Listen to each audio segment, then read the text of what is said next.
Hi, I'm Steve Wax, the fulcrum of the Soft Wax project.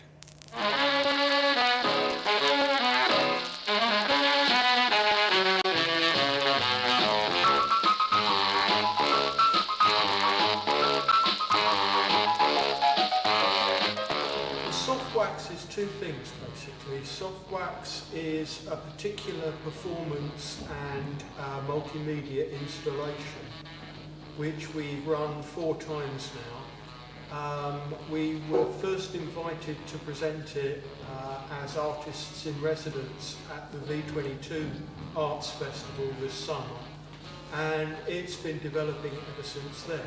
Soft Wax is also the loose collective of people that come together to perform it, which includes writers, record producers, DJs and a teacher. Soft Wax originated really with the purchase of a very old 78 record player and the discovery of a pile of very dusty old acetate records, of which 13 were like this and 1 was like that. I'd been asked to find some records by a very good Jamaican friend of mine that would reflect her childhood experience. And when I discovered these, I had no idea what they were. There's nothing on the label at all. There's nothing to indicate what speed they play at. The only thing I had to go by was they were quite obviously very old. The only thing that did give me a clue as to what they were was the one record that did have a label, which was this one, which was the oldest Jamaican record I'd ever seen. And it was clearly Jamaican. It also suggested it was associated with one of the great Jamaican record producers, and it was a 78, which was enough to make me buy the whole lot and take them round to my friend. But I still didn't know what they were.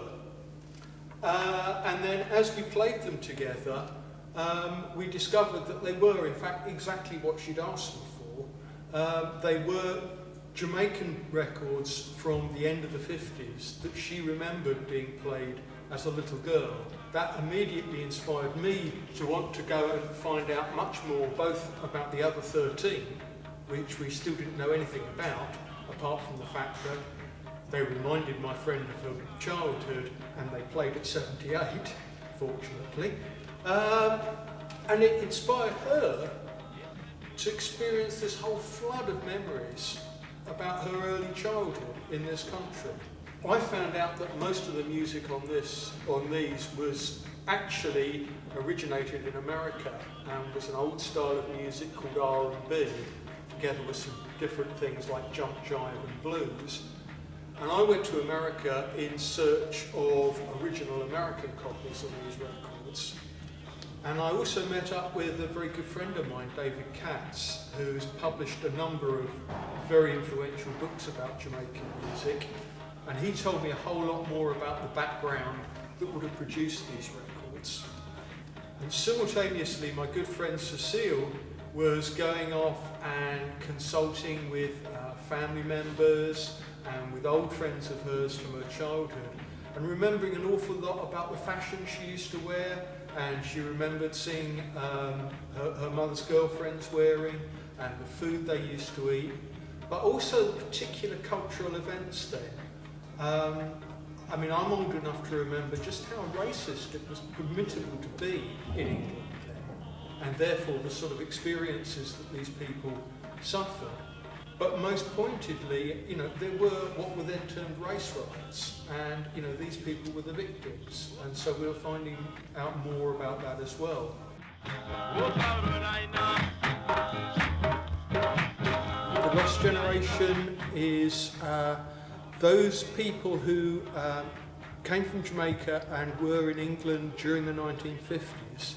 That's after the Windrush generation of the 1940s, who were well publicised and of whom there are famous film snippets and about whom much was written.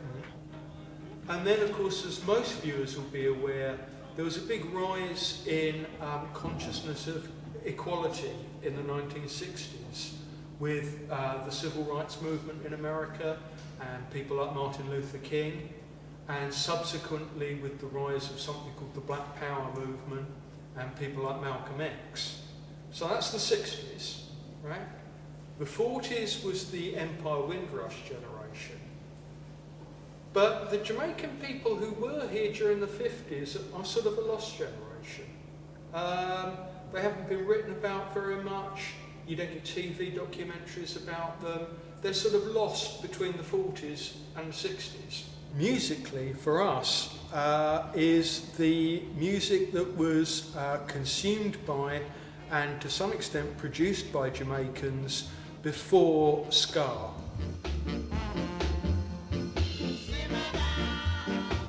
Soft wax has developed in a number of quite unexpected ways, really. We've been asked to present it in a number of different contexts.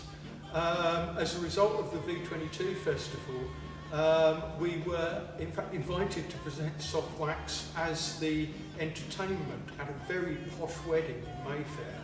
But also at the V22 festival we were invited to come back several times and presented a spin-off project called Deep Space Nine, which was playing different styles of music in a huge cathedral-like room, but still through our vintage equipment. One thing we're very aware of is keeping this memory of the lost generation alive. And we've gone out and we've interviewed a range of people in the local community.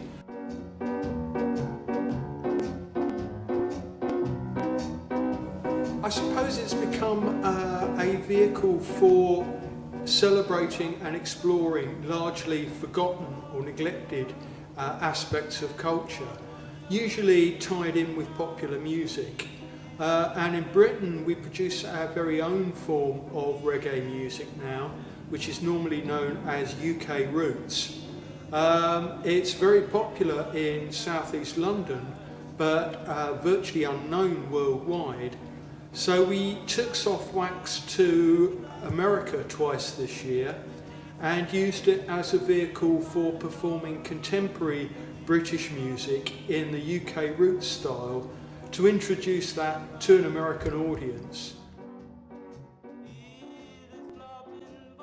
We'll next be performing at the No Format Gallery in Woolwich, but our next headlining event is at the Vibe Gallery in the Old Biscuit Factory in Bermondsey on the 15th of December. Bring your dancing shoes.